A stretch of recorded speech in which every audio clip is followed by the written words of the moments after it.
Le macroterme hanno una capacità di resistere alla siccità o alla mancanza d'acqua nettamente superiore alle microterme, però anche loro hanno la necessità dell'acqua per poter avere un aspetto, diciamo, più gradevole, quindi davanti a condizioni siccitose resistono molto di più e molto meglio delle microterme, però peggiorano il loro aspetto qualitativo. Però dal nord al sud Italia la specie regina nel fare questo tipo di lavoro è sicuramente la gramigna, e come ho già detto, però incide molto la qualità che si vuole ottenere o mantenere e il tipo di manutenzione. È chiaro che se si pretende di non irrigare una gramigna e tagliarla che ne so, a 12 mm, non si otterrà mai questo risultato.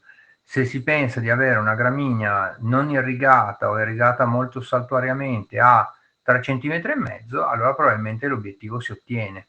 Tutti i semi, quindi dalla semina all'insediamento completo del prato, comunque hanno bisogno di un'irrigazione paragonabile, cioè tutti ne hanno bisogno praticamente nelle stesse quantità.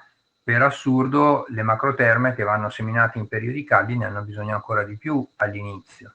Dopodiché a maturità, la seconda fase, diciamo, della vita del tappeto erboso, si possono avere delle differenze come quelle che ho detto prima. Ma all'inizio, siccome lui parla di seme, dove che esiste un seme da prato che cresca senza irrigazione, no, tutte hanno bisogno di acqua all'inizio, poi potrebbero averne bisogno meno le macroterme.